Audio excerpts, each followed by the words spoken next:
Good morning, everyone. Welcome to Manula classes in the lab session of Daily News Analysis. Today is 11th of January 2024. Myself, Naresh Sharma. आइए start करते हैं आज की कुछ important news which can be very relevant for your examination. It is Peregrine Lander. It has been in news recently and it's the international event in the space science. So it becomes relevant for your examination. So just have some points about it, that what it is. First of all, this is also known as Peregrine Mission 1. Okay, ये इसका एक name और है. किसने launch किया है? United States of America ने इसको लॉन्च किया है. नाम क्या है इसका? ये इसका नेम है. ये इंपॉर्टेंट क्यों हो जाता है? बिकॉज लास्ट 50 ईयर्स में यूएसए का ये फर्स्ट अटेम्प्ट है मून पर लैंड करने के लिए बाय नासा. अच्छा, कौन कौन इसको कर रहा है? नासा और उसके साथ कुछ private agencies like Astrobotic technology and United Launch alliance.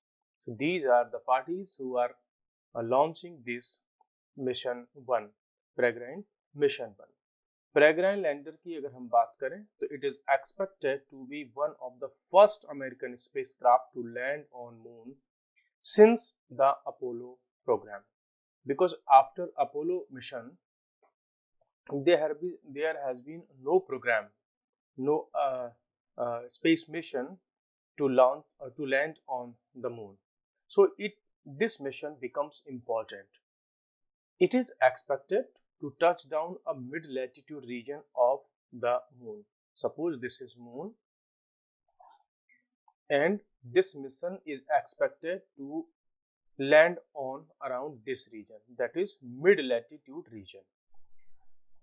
This region is also called sinus viscostatus or bay of stickiness. Okay, these are the names which becomes relevant or important for your examination. Sometimes examiner ask questions like that bay of stickiness was in news, it is associated with what? So bay of stickiness is associated with moon. It is a region of moon. Until now, if we talk about the soft landing on moon by the various nations of the world, then soft landing on the moon has only been accomplished by a few of the countries. Only few countries have achieved the soft landing on the moon. First one, Soviet Union was the first in 1966. You can write in comment that what was the name of the mission. Okay, the second country was the United States of America. One more important point is that only it is the USA, United States of America, जिसने peoples को, man को जो है land किया किस पे? Moon पे. China कई बार अटेम्प्ट कर चुका है, मींस 3 टाइम्स वहां पर उसने जो है लैंडिंग की है. But if we talk about that which country has landed people on the moon, then it is only United States of America.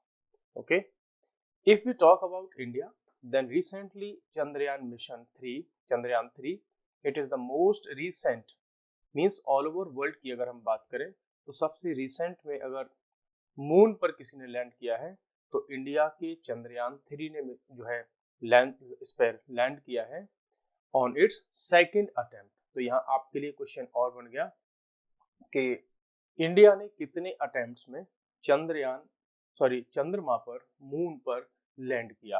तो ये हमने लैंड किया है सेकंड अटेम्प्ट में. Mission, what was the name of the mission? It was Chandrayaan 3. Okay, you know, this time CLAT had asked some question regarding Chandrayaan 3. So these kind of events become relevant for your examination. Next is Lakshadweep. It is recently in news because Prime Minister Modi visited Lakshadweep and formally inaugurated various projects. So this is a very beautiful scene about Lakshadweep. It is known for mostly for tourism.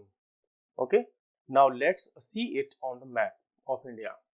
Okay, this is India's mainland.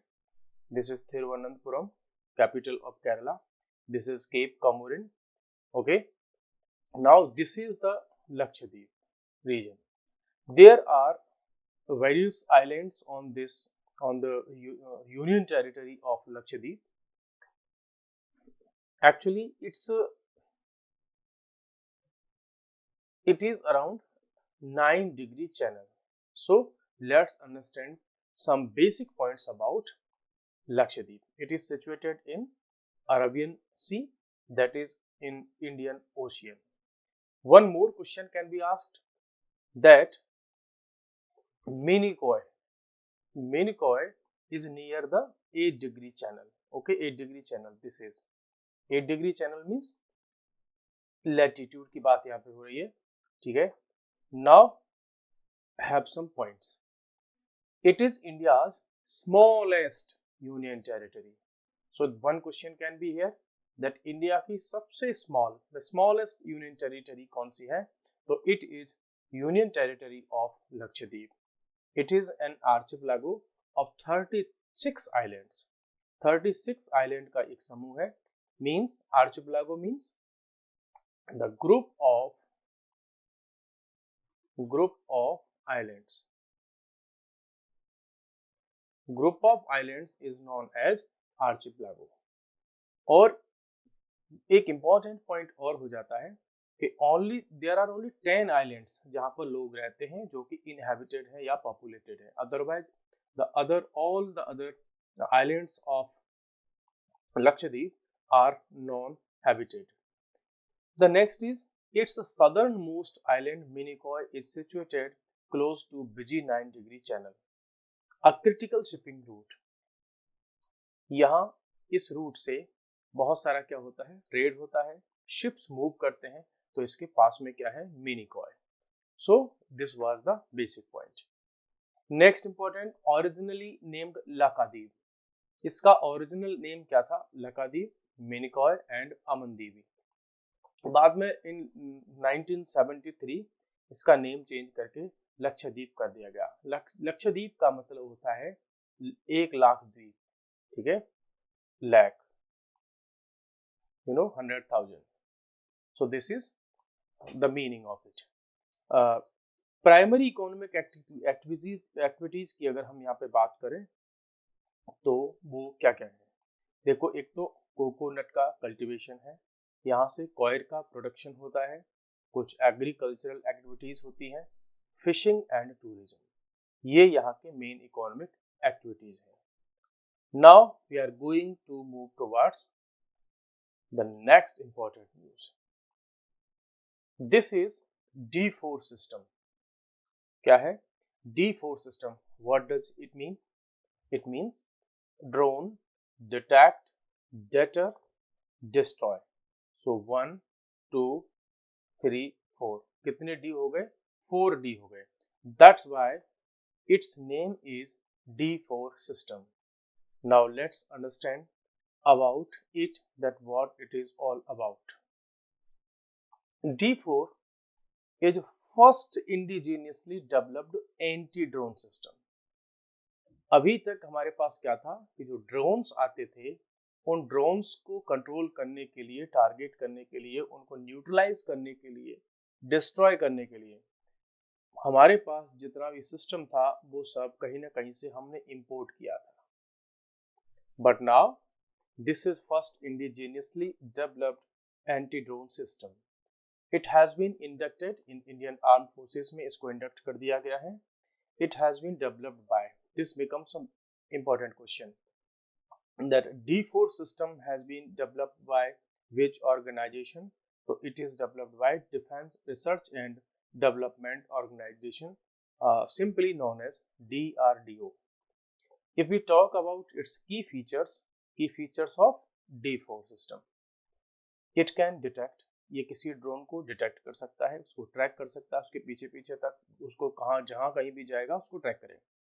Identify रोग drones, means ऐसे drones जो national security या किसी organisation की security के लिए threat हो सकते हैं, उनके रिगार्डिंग में ये सब काम करता है।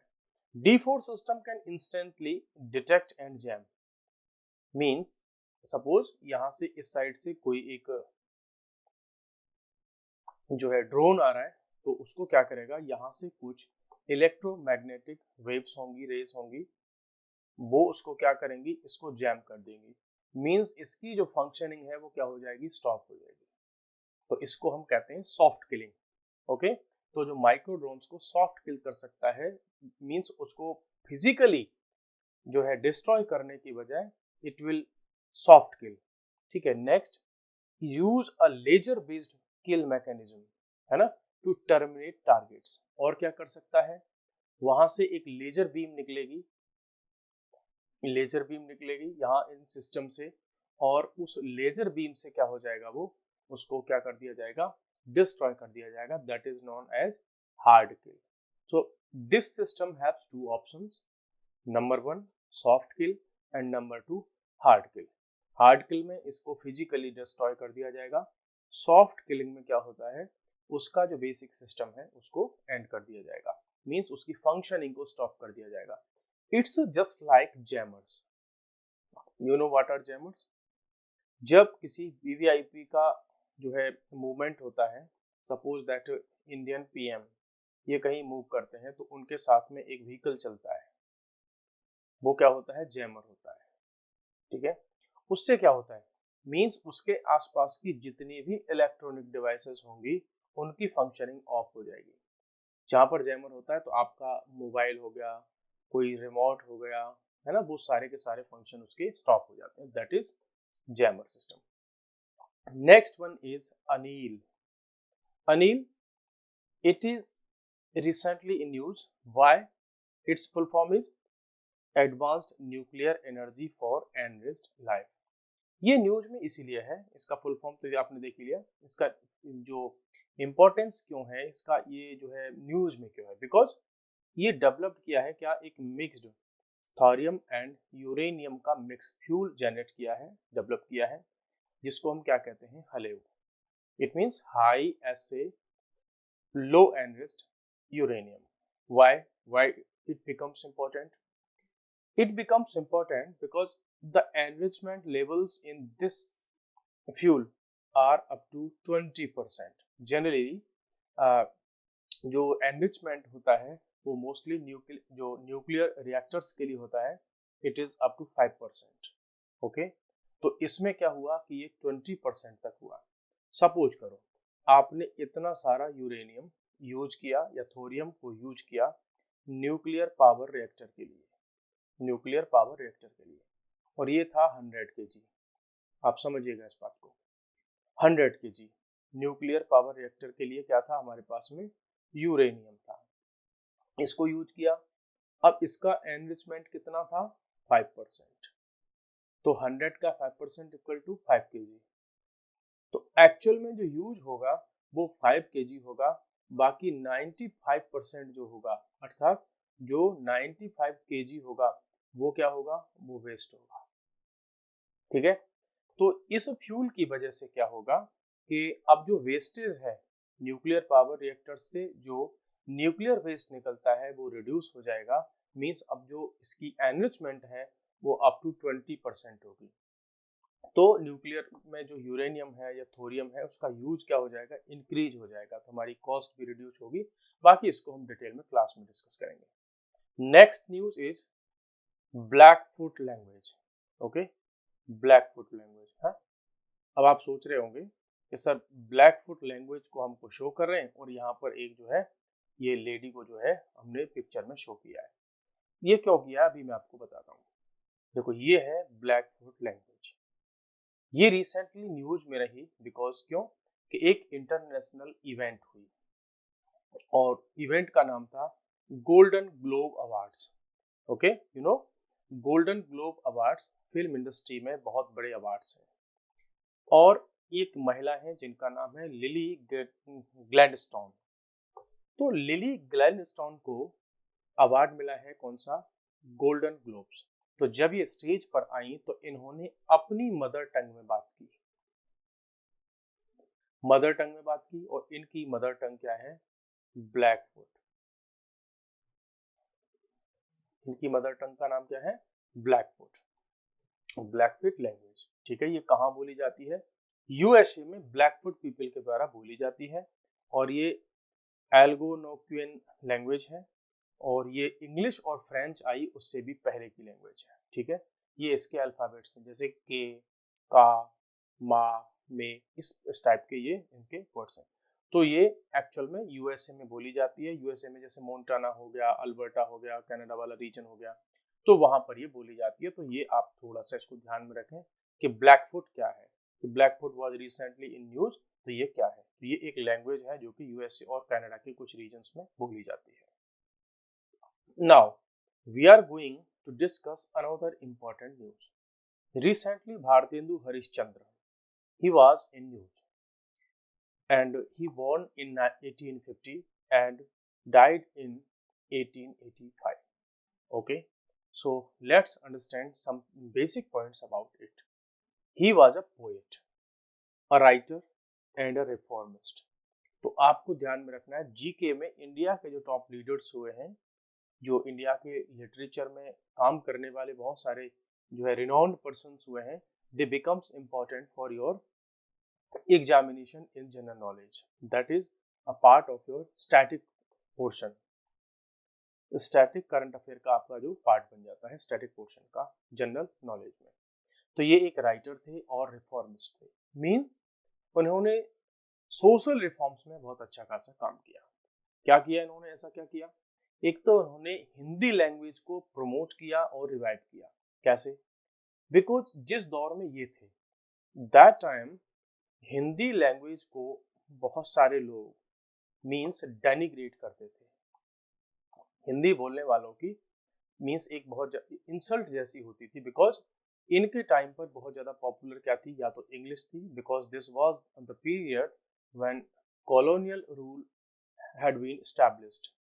इंग्लिश थी और एक थी फिर आपकी Urdu. Okay, due to Mughal era और Mughal rule, Urdu was promoted and Hindi was demoted.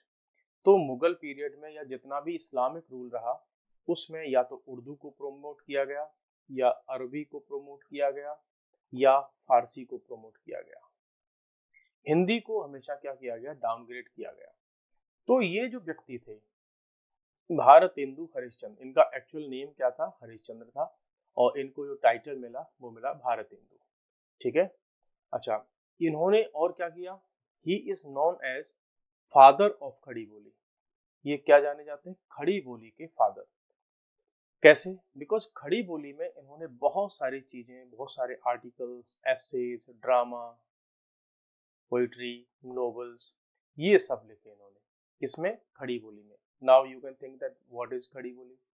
Hindi का ही एक जो है फॉर्म है खड़ी बोली, जो कि कई सारे रीजन्स में बोली जाती है, जैसे कि आपका ब्रिज भाषा हो गई, जो कि मथुरा, आगरा, इटावा, मैनपुरी, इधर आपका जो है हरियाणा के कुछ रीजन, कुछ डिस्ट्रिक्ट्स हो गए, होडल पलवल वाला जो रीजन है, गुड़गांव हो गया, इधर गाजियाबाद, नोएडा वाला रीजन हो गया है।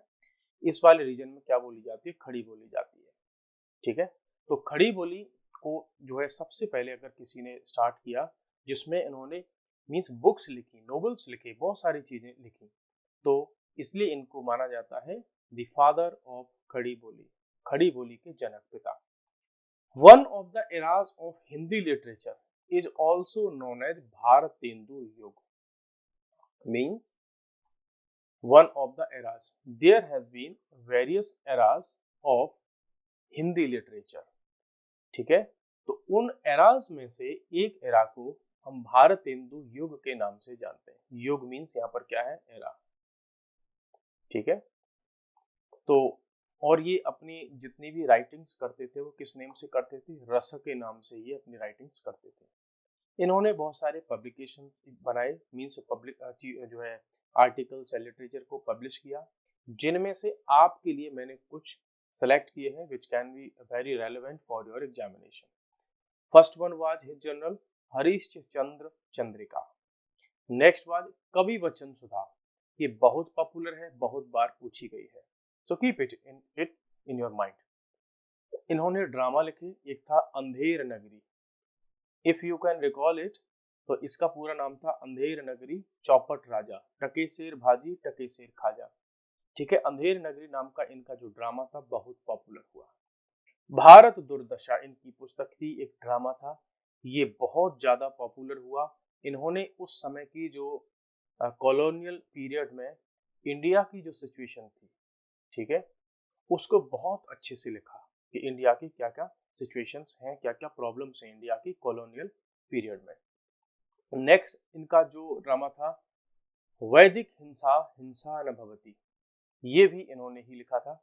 ठीक है, तो आपको इनमें से कौन कौन से जो है रिमेंबर कर लेने हैं, कवि वचन सुधा, अंधेर नगरी, भारत दुर्दशा, वैदिक हिंसा हिंसा न भवती।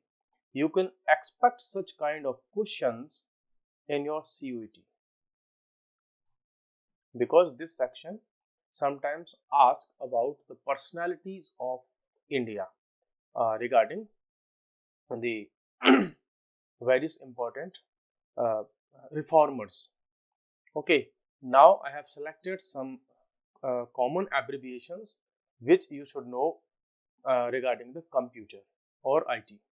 DNS, domain name server. I hope कि आप इन सबका नोट्स बना रहे होंगे। तो आपका जो कंप्यूटर वाला जो सेक्शन है, जहाँ से कंप्यूटर से क्वेश्चंस आज किए जाते हैं, तो यहाँ से आपको बहुत सारी चीजें मिलने वाली है। DNS domain name server, FTF file transfer protocol, HTML hyper text markup language, HTTP hyper text transfer protocol, IP internet protocol, ISP internet service provider, LAN local area network, PPP point to point protocol, SEO search engine optimisation, URL uniform resource locator, जो आप website वगैरह के लिए डालते हैं। इनका जो explanation यहाँ पे मैं नहीं कर रहा हूँ, इनका जो एक्सप्लेनेशन जितना भी हम करेंगे क्लास में करेंगे। VR for virtual reality, VRML virtual reality markup language. Okay, तो देखो 1 2 3 4 5 6 7 8 9 10 11 12 13, ये 13 शॉर्ट फॉर्म्स आज मैंने आपको बताई। इससे पहले 15 भी मैंने आपके साथ में डिस्कस की थी। तो आई होप कि आप इन सबका नोट्स प्रिपेयर कर रहे हैं। इनको क्लास में मैं 1 बाय 1 कंप्यूटर वाले सेक्शन को आपके साथ में डिस्कस करूंगा। तो आपका दोनों पोर्शन को हम साथ में लेकर के चलेंगे कि जीके वाला पोर्शन भी आपका कवर हो जाएगा और कंप्यूटर से रिलेटेड जो क्वेश्चंस आते हैं वो भी आपके कवर हो जाएंगे। ठीक है, तो ये आज का सेशन को हम एंड की तरफ लेकर के चलते हैं। So just let's revise what we have discussed today. The first one was Peregrine Lander. USA का एक अटेम्प्ट है after 50 years to land on moon, और ये जॉइंट प्रोजेक्ट है नासा का with some private agencies. Next हमने क्या देखा, लक्षद्वीप की बात की कि लक्षद्वीप रिसेंटली बहुत न्यूज में है because India and Maldives controversy. Next हमने जो है देखा drone detect deter and destroy, that is D4 system, Indian defence system है जो ड्रोन्स वगैरह के अगेंस्ट में काम करता है, उनको न्यूट्रलाइज करने के लिए, उनकी सॉफ्ट या हार्ड किलिंग के लिए। अनिल क्या है, ये एक न्यूक्लियर फ्यूल है जो हाईली एनरिच्ड है, जो कि न्यूक्लियर वेस्ट जो बचता है न्यूक्लियर पावर प्लांट्स में यूज होने के बाद उसको कम करेगा। ब्लैकफुट लैंग्वेज है एक जो कि रिसेंटली न्यूज में रही, जो गोल्डन ग्लोब अवार्ड्स जो मिले तो उसमें लिली ग्लैडस्टोन ने अपनी मदर टंग को यूज किया था, that's why it was in news. Next important news was Bharatendu Harishchandra. From this section you can expect static type of questions. Okay, तो भारतेंदु हरिश्चंद्र के बारे में जाना कि he was the father of Khari बोली, एक सोशल रिफॉर्मर थे और हिंदी लैंग्वेज को उन्होंने रिवाइव किया और प्रमोट किया। इनके कुछ जर्नल्स देखे जैसे कि कवि वचन सुधा, और इनके बहुत ही पॉपुलर ड्रामा है अंधेर नगरी, भारत दुर्दशा, वैदिक हिंसा हिंसा न भवती. So guys, we are going to end this session and we will meet again in the next session tomorrow. तब तक के लिए bye bye. Thank you very much. Take care.